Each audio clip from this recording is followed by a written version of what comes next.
General salute! Freezing! Arms!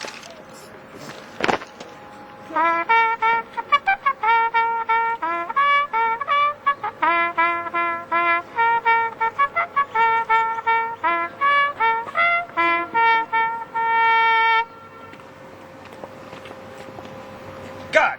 Shoulder! Arms!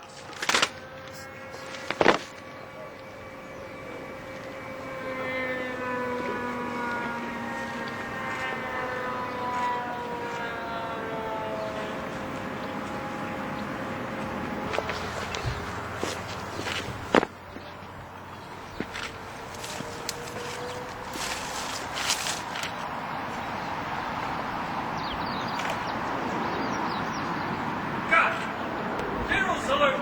Freezing! Arms!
Gun!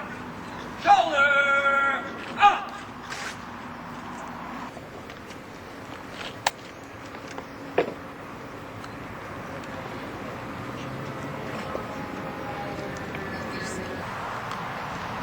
Valve check.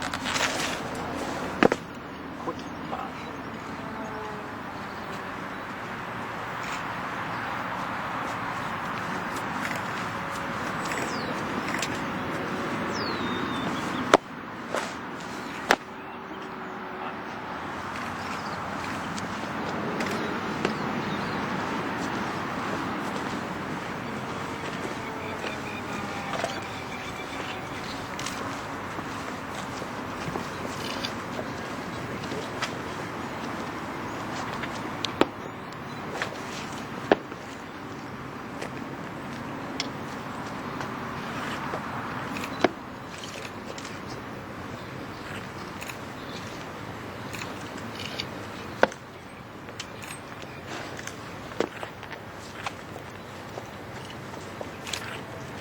Ladies and gentlemen, it's good to see you all here today on such a lovely fine day.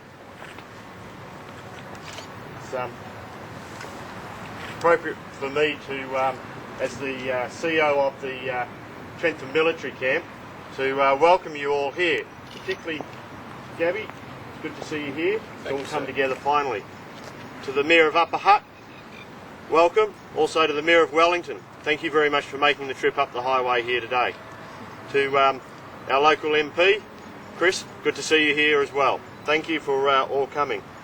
More importantly, because we normally always say the VIPs and all the rest, what's important is to see such a great turnout from both the Assyrian community and also the Nicol family today, because it is about honouring Captain Nicol and his exploits and recognising that and remembering it, that we're here.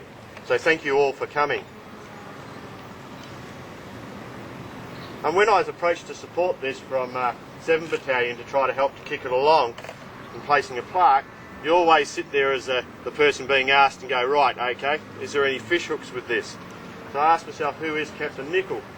And so what I was able to do was go to the New Zealand archives and pull his file and read about the man, the person who had joined the New Zealand Army from being a civilian, joined the New Zealand Army, went overseas and served in Gallipoli, and then on to France, and then finally into Mesopotamia. And what became obvious was the connection to Wellington. This was a Wellington lad. This was somebody who was in Island Bay, a place my wife loves being at, and I've actually been through. Went to Wellington College. There's also the nature of the man. Somebody who had what we call C3I in the Army, the courage, the commitment, the comradeship and the integrity, and he had actually shown it on the battlefield. He also showed how he had represented New Zealand.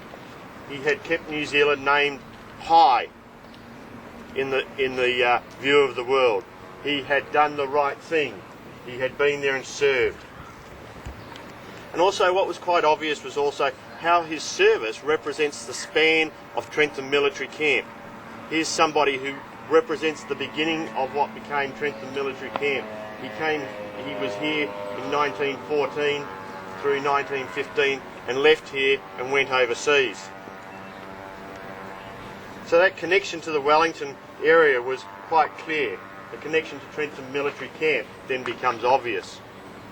That the nature of the man, the courage that he showed on the battlefield, that was recognised in the awarding of a military cross for his exploits in France, the commitment to the cause to his fellow soldiers was quite obvious.